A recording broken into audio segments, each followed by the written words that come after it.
All right, let's dive into two of the most misunderstood and, let's be honest, overused terms in all of psychology: psychopath and sociopath. We're going to break down what the science actually says and why it really matters to get it right. I'm sure you've heard this, right? We throw these words around all the time. After a really rough day at the office, it's almost become a go-to way to describe someone who's just difficult. And it's not just at work, we see it all over the media. It's used as this simple, dramatic shorthand to explain some pretty shocking behavior. But here's the thing, as common as these words are, they're almost always used incorrectly. Okay, let's get right to the most important fact you need to know. In the official guide that psychologists use, the DSM, you won't find psychopath or sociopath listed as a formal diagnosis. They're just not in there. They're descriptive labels, not actual clinical conditions. So you're probably asking, if those aren't the real diagnoses, then what is? Well, both of these behavioral patterns fall under one official umbrella diagnosis: Antisocial Personality Disorder, or ASPD for short. This is the real starting point.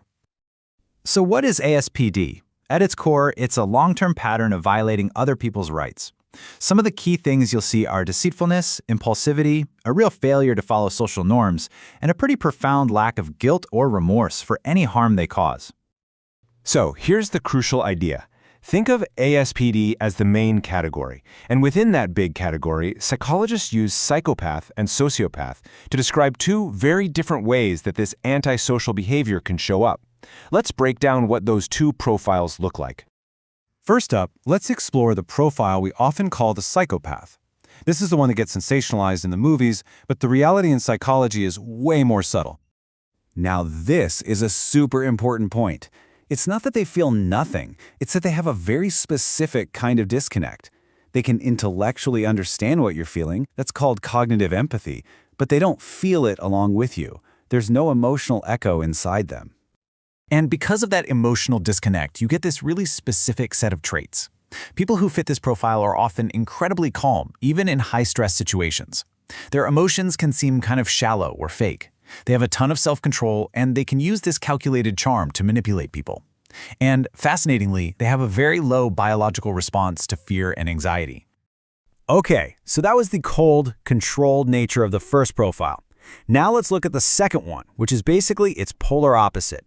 We're going from cold to hot and unstable.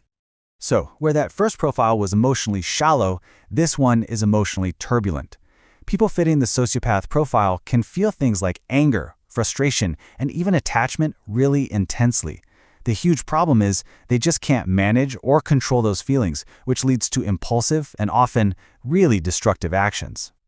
And this emotional chaos leads to a completely different set of behaviors. You see a lot of emotional reactivity, very little impulse control. They can be prone to these sudden angry outbursts, and they find it incredibly hard to hold down a job or keep stable relationships. Their behavior isn't usually some big, calculated plan. It's a reaction to whatever is frustrating them in the moment. So where do these patterns come from? This is maybe the biggest difference between the two. Think of it like nature versus nurture.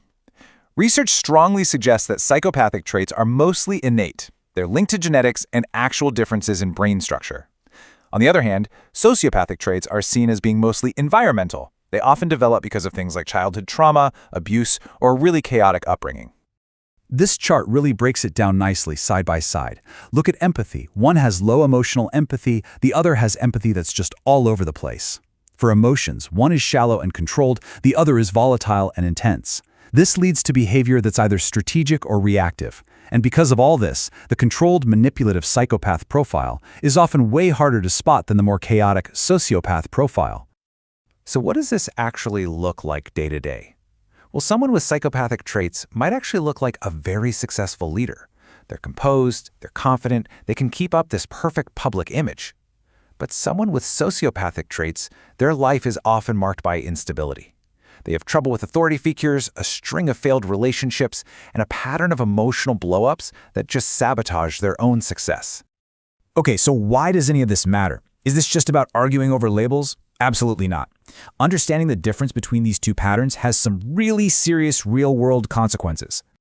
Getting this right helps mental health and legal professionals do a much better job of assessing risk. It stops us from just lumping everyone with ASPD into one big, scary stereotype, which is incredibly harmful.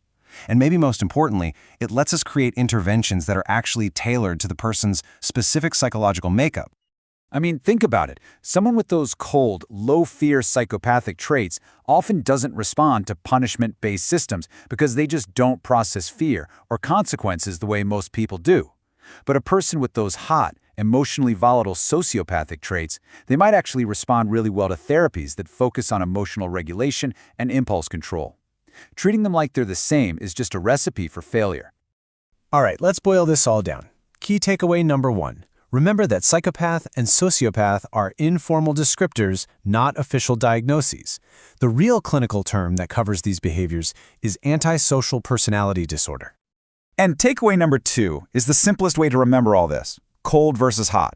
The psychopath profile is cold, calm, controlled, calculated, with a lack of emotional empathy. The sociopath profile is hot, impulsive, volatile, and driven by intense, unregulated emotions. And one last really important reminder. The goal of psychology is to understand behavior, not to run around sticking labels on people in our lives. If someone's actions are causing harm, it's the behavior we need to address, no matter what we decide to call it. So that leaves us with a final thought. If the whole point of this isn't to label people but to understand what's going on, then maybe the question we should be asking isn't, is this person a psychopath? A much better question is, what specific behaviors am I seeing and why are they harmful? Shifting our focus from the label to the action, that's always the most productive way forward. If you found this helpful, subscribe for more concept explainers from Nexa Academy.